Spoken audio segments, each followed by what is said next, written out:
Hello and welcome to the News Minute and News Laundry. I'm Nidhi Suresh. Most of you must have heard of Andrew Tate, a British American infamous for his extreme misogyny. He currently stands accused of human trafficking, rape, and forming organized criminal groups aimed at exploiting women. Tate is also an online influencer where he extensively talks about being a man, giving what he calls emotional motivational speeches, where he negatively talks about gender roles and shapes attitude towards women. Essentially, he's created a dangerous ecosystem for young boys and men known as the manosphere. Today, we're going to talk about something that's been absolutely fascinating and terrifying for me to learn about.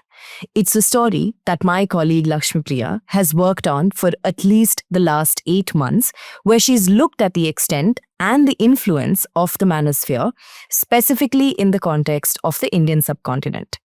It is now available as a 2-part series. The first is called Inside the Manosphere, luring young Indian men and boys, and the second is called Misogyny, Manosphere, and the Making of India's Religious Extremists. So Lakshmi is with me today, and she's joined us all the way from Trivandrum. Lakshmi, thank you for joining us. Thank you for having me, Nidhi. So I want to start by asking you, how did we come about in terms of conceptualizing this story, and how did you kind of start researching on this story? So this really started when my editor, Dhanya Rajendran, asked me to look into this growing trend of young Indian boys specifically, following Andrew Tate, who, as you mentioned, is this infamous misogynist.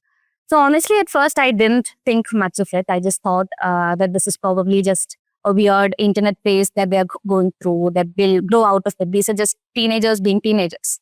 But as I started reading more and, actually talking to these boys, I realized how serious it was. I'd spoken to teenagers who were just starting to echo these really disturbing ideas about women, that women are gold diggers, that they belong in the kitchen, basic misogynistic stuff like that. And they did not even fully understand what they were saying. And I'd also spoken to, parents and teachers who were genuinely confused about where this is coming from and why is my son suddenly so angry at women and all of that. And then I really fell down the rabbit hole. I went through, subreddits, 4chan forums, Twitter accounts, and other social media platforms, etc. And seeing all of this misogynistic, brainwashy content that is out there, it was very revealing that this was not just some fringe internet thing anymore, that this is clearly something bigger. So that's how the first story came about, essentially. We were trying to understand what is pulling our boys into these online spaces, what's making them internalize such hate so much, and what kind of a social environment is allowing this to grow, and all of that. So basically, we wanted it to be a starting point to help people identify these, harmful influences and begin kind of a broader conversation into this. And there are a few concepts in your story which was new for me as well, like the red pill, the blue pill, and incel, which I really had an eye-opening experience when I read it. And I think maybe some of us are more in tune with these concepts now that there's been a series called Adolescence, which really broke out and sort of was consumed at a large scale. But you had been working on this for months before the series had come out, and I'm hoping that the series actually drew more readers into reading your piece. But for those who have not read it, can you help us understand, in short, what these concepts really mean? What is the red pill? What is the blue pill? Who is an incel? Sure. So before we get into, red pill and incels and all of that, I think it will help to quickly explain what the manosphere itself is. So it's basically this, loose, very messy network of online spaces. Like it includes Reddit forums, subreddits, YouTube channels, Instagram accounts, and everything. They then basically talk about things like dating, gender roles, masculinity, etc. But it's all laced with some kind of deep misogyny. And it's not always obvious at first. A lot of it starts off as, relationship advice or fitness content and all of that. But very quickly, it turns into this angry kind of echo chamber where men are encouraged to blame women, blame women and feminism, and even the society at large for everything that they think has gone wrong in their lives. Now, within the manosphere, there are all these subcultures, and two words that come up a lot, as you said, are red pill and blue pill. The red pill, it comes from the Matrix, and In this context, it's this metaphor they use to describe waking up to what they see as the harsh truth that feminism has kind of ruined society, that men are oppressed and that women are manipulative and shallow and stuff like that. So if you take the red pill, essentially you are supposedly seeing the real world. And if you're still buying into these ideas of equality or feminism, progressive gender roles and all of that, then you're blue pill, which they treat as being naive or brainwashed sort of. So, and then there are the incels, obviously, which is short for involuntary celibates. These are boys and men. Some of them are as young as 13 or 14, and they feel like no woman will ever want to be with them. They believe that dating and sex are things only attractive men can access, and that they've basically been doomed by their looks or genetics to be alone forever. So it can sound extreme, but what's really scary is how quickly some of these boys spiral into this mindset. And at first, it's just some kind of frustration. But the communities they find online, they take that frustration and turn it into a deeper resentment. And that is then directed entirely at women in their lives. And that's kind of the gateway. What starts off as them feeling rejected or lonely, that suddenly becomes this full-blown ideology. And that's essentially what makes manosphere so dangerous. And were you at any point surprised while you were doing the reporting that maybe there were young boys who you knew in your family or your neighborhood were already accessing this material and you or anyone in your family did not have any idea about? Were there points where you felt like that happened and you were taken aback or surprised? So I wasn't very familiar with how teenage boys these days are behaving, or if they exhibit these kinds of misogyny in their everyday lives and all of that. But once I started researching the story, I realized that this is pretty common in the sense that the casual misogyny in their languages, it is quite striking. There was a young boy that I spoke to, a 14-year-old boy, who casually told me that, women and men have their gender roles. Women are supposed to stay in the kitchen and look after their children. That is their role. Men are supposed to go out and make money. And yes, I'm homophobic. He was quite proud to call himself homophobic, that I hate gays and lesbians. And that is what Andrew Tate says and all of that. So I did not expect that to be, the common language that these boys seem to be using at the moment. But I know that there is another side to this as well. I spoke to young boys who are clearly not anywhere near using all of these kind of language. There are two sides to it. But yeah, this was quite shocking, honestly. Yeah. And of course, this is a huge online community and there's a lot of activity about this going on online. But when you sort of research, do you think there's a direct translation of that online violent, misogynistic thought process and influence being translated to a certain offline behavior as well? Like, have you seen or recorded instances where this has happened, that people have been pushed to take certain steps offline? Mm-hmm. Yes, it absolutely does translate. So it might start as just memes, so this kind of banter online, but it doesn't stay there at all. So when I was working on the first story, I spoke to a woman whose teenage son had started calling his own father beta male. I had written about this in the first story. So this was just because he helped out in the kitchen during Onam for making, the sadhya and all of that. What is a beta male? Yeah, so beta male is essentially anyone who respects women in manosphere language or doesn't assert dominance per se. This is as opposed to alpha male, who is the dominant person in the relationship. So for this kid, even something as simple as sharing domestic work was seen as weak. That's why he's calling his own father a beta male. So over time, this mother told me that he began showing this kind of simmering resentment towards her as well, like mocking her for trying to get a job or telling her she had a female brain and all of this. And all of this came from the content he was consuming. Like he and his classmates, she later realized, were following Andrew Tate.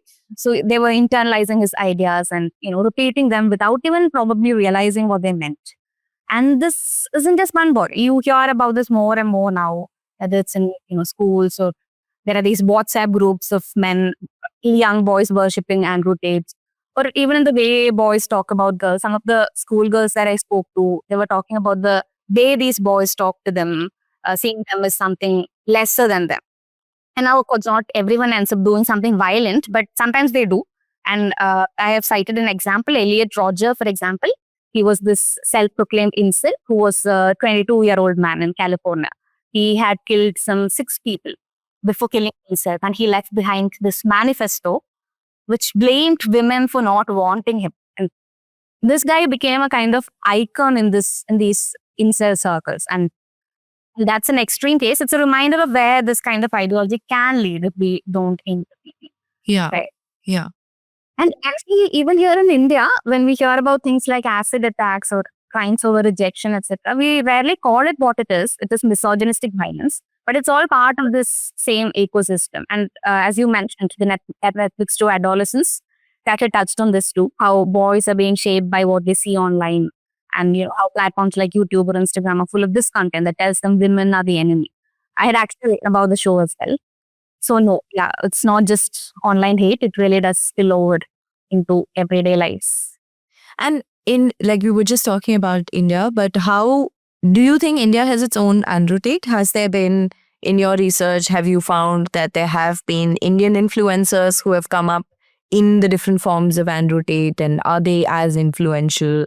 Is it different from what Andrew Tate is doing at all?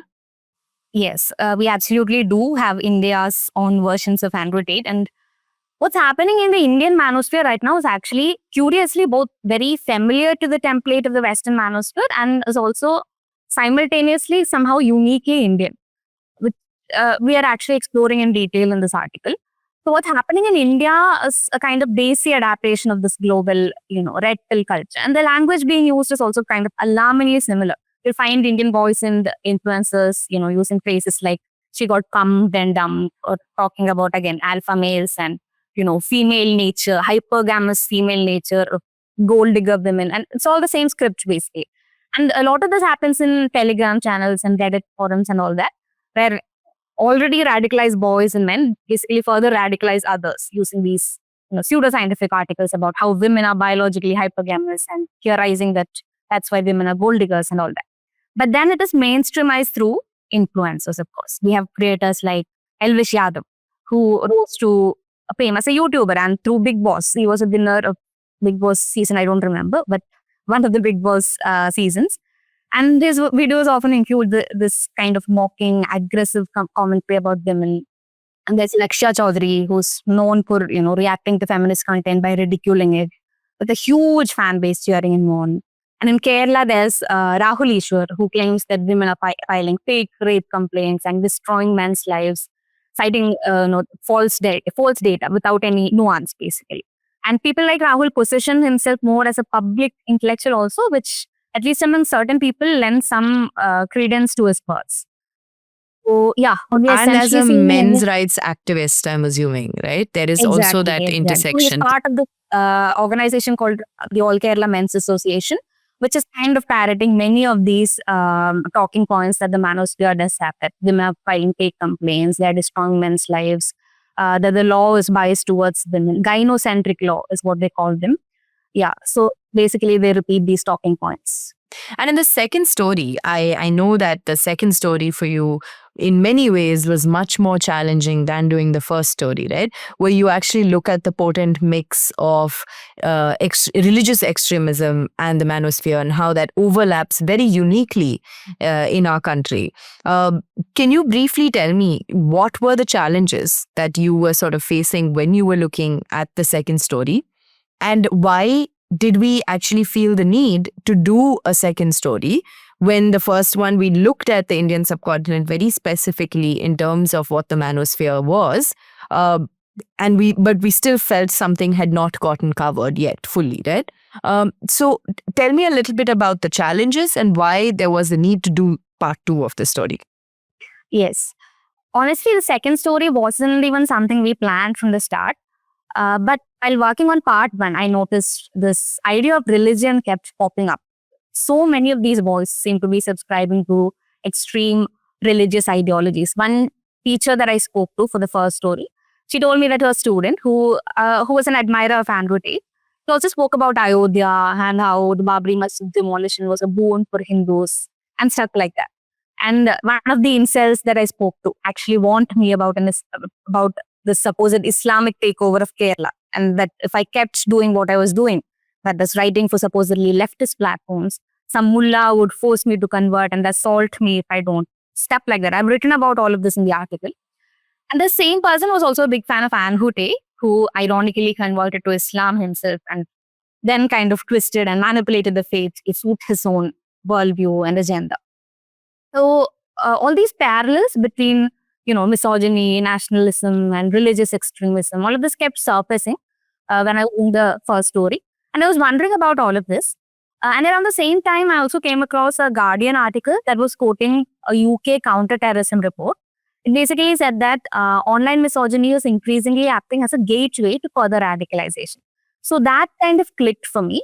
And that's why I felt we needed not just one, but two stories to really unpack what's going on. Because it's not just hate for women. It's about what that hate is growing into, basically. So about concerning challenges, it was definitely very intense.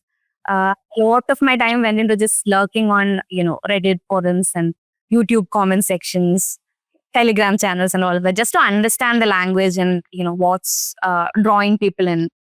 And, I also spoke to several, young men who were proudly calling themselves misogynist or incest. So some were very eager to talk with me. Others were quite angry. A few even sent me threats, as I mentioned. But what stuck with me most were, the ones who were polite. Even they were even charming on the surface. But if you listen closely, you would hear this quiet contempt for women that is laced into every sentence. That was more chilling than the outright threats, honestly, because then you realize that these aren't just fringe men hiding on the internet. They're the young, educated, regular bots. And their ideas are being shaped by algorithms, peer groups, and these influencers who are basically creating them a very evolved view of the world. So it also made me kind of confront how easy it is to dismiss this kind of hate as just online stuff, right? But, more I report, more I realized how much of it leaks into real life, like into how boys talk to girls in schools, how young men view relationships and all of that. I wanted to actually ask you very specifically about this experience of reporting this story, right? Because you did this for nearly 8 months where you had to spend time speaking to people online with views that are very different from what we believe at the News Minute newsroom, what we believe as women, what we've learned and unlearned ourselves to become. And when you're uniquely positioned in this way where you are a woman who they probably hate in many ways as a concept, but you're also a reporter where you do have to play this role of being an observer in some ways, on also sort of asking questions to try and understand them. How did you sort of tackle playing that role where I'm sure they were saying things that, you were getting enraged about or you were getting upset about or you didn't agree with? Do you have a way of sort of negotiating that moment? These online spaces are hostile, especially if you are a woman reporting on them. And the language they use is brutal. Some of it is hard to even quote. And there's always this tension between wanting to expose what's happening while being careful not to generalize or paint any religion with the same brush. So that was really important to me, to show that this isn't about any one faith, but about how religion itself is being weaponized, right? So yeah, I did it because we need to see the full picture. Dealing with these particular people, I can't. We just have to take it head on. I don't think there is any other way to deal with it. Even when I was being sent threats, my response was, once I got what I needed out of him, my response was just to ice him out. But do you have a format in terms of do you argue with them to get them to talk more, or do you just generally keep asking follow-ups and be patient? And what's the sort of strategy that you use essentially? That was my initial tendency, to argue with them. And then I realized that it was not helping. If we remain curious and if we remain open to what they want to tell us, I think they will tell us more and they feel heard in some ways. And especially somehow, despite claiming to hate women so much, they really want to be heard by women, which is something that really stood out. So especially concerning, especially when it came to this one particular incel guy, self-proclaimed incel guy that I spoke to, he repeatedly called me a normie, mediocre IQ, social activist types, and normies. Normie means people who subscribe to the normal ideas, who are not red pilled essentially, that you are not awoken to the truth yet. So yeah, and he told me that women are lizard brains. Women think with their lizard brains, stuff like that. So if I take offense to all of that, then conversation is essentially over. I think what he really needed at the time was for him to be heard. So I asked him, why do you think women are lizard brained? So do you think women need to be subjugated because of that? So he's like, no, don't say everything that don't take everything that I say so seriously. And all that. So it will be a to and fro like that. I think you touch upon it in your story as well, where you do talk about this idea of loneliness, right? Being a very integral part of the existence of the manosphere itself, which I find quite interesting, especially given the hyper-connected world that we live in, where even there's a scope for an online community. And I can imagine as teenagers, most of us have experienced a certain kind of unknown loneliness that we suddenly are confronted with. But do you think in what forms were these loneliness existing to a point where they were willing to engage with this much hate? Right? Where was that coming from in a space that's so hyper-connected? Yeah. So we live in a society that ascribes a certain importance to heterosexual relationships specifically. So I think a lot of it is coming from that. And the dating world has changed a lot. Women are moving on from what was expected of them. They don't want to marry at a certain time. They don't want to date at a certain time. They're happy with themselves.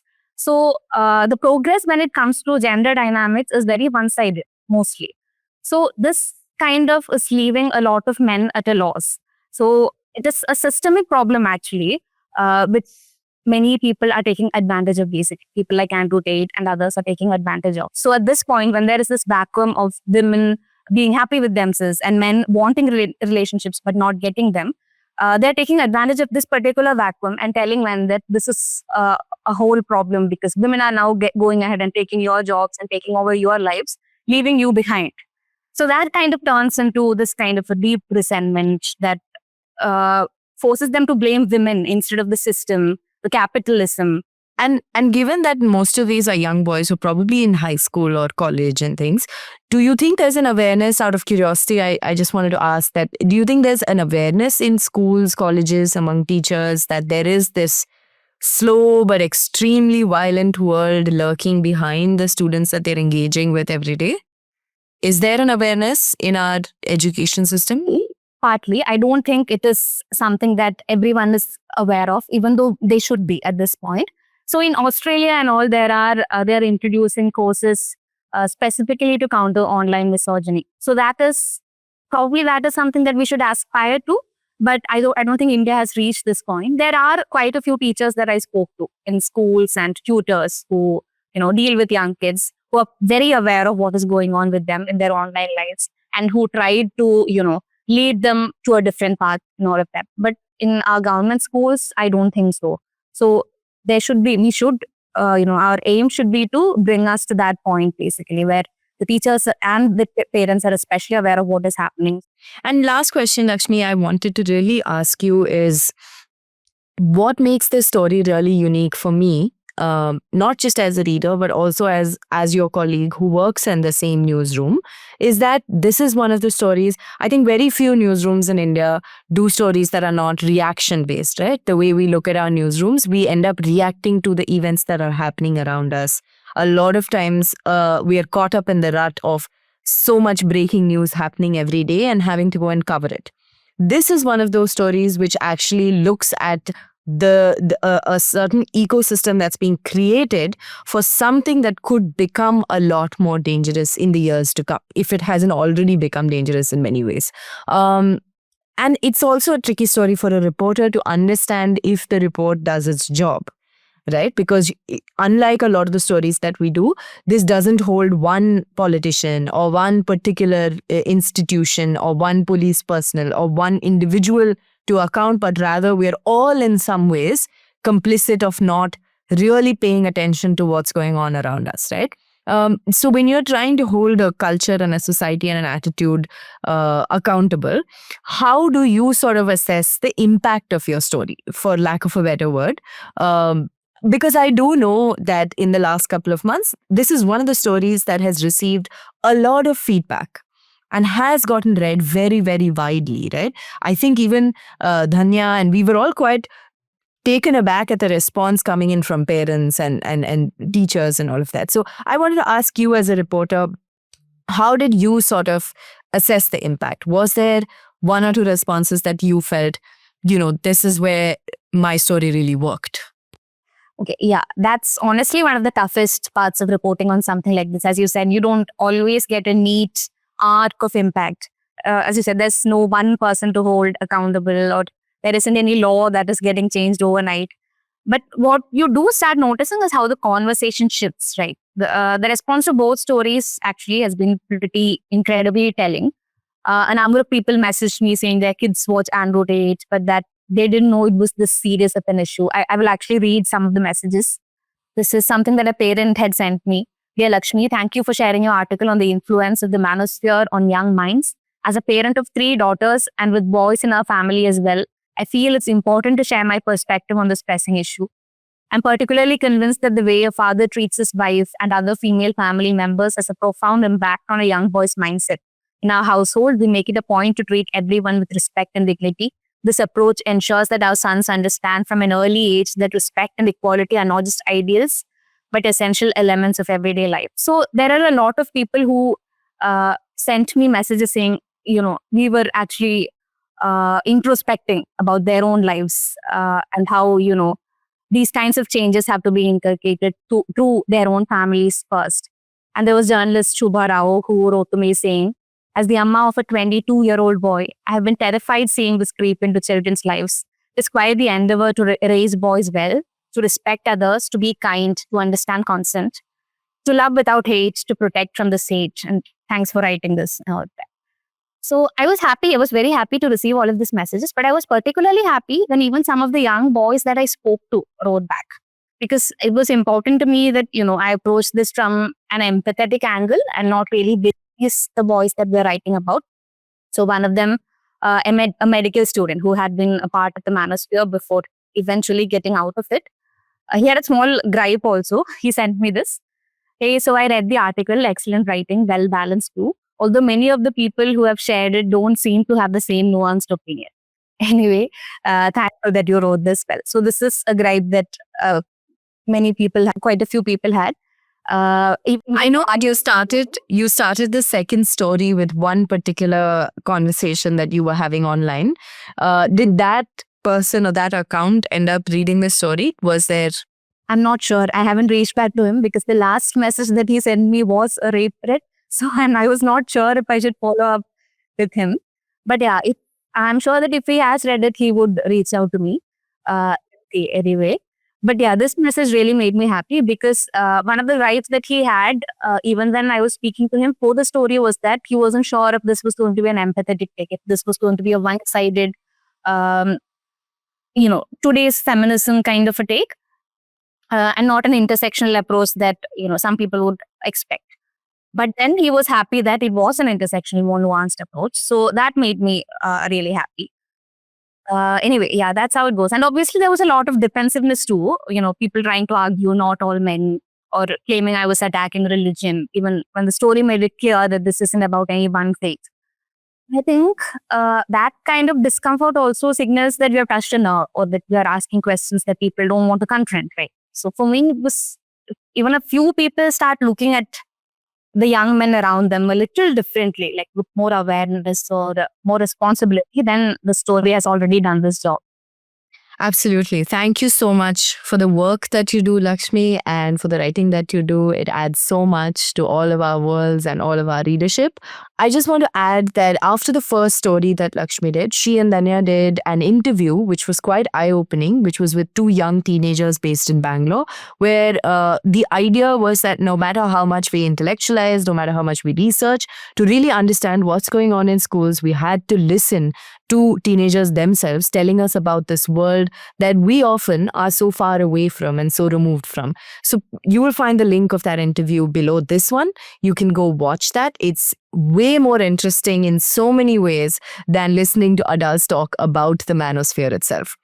So please do go and watch that interview that Dhanya and Lakshmi have done. And if you want to continue supporting such work, please do subscribe to the News Minute and News Laundry.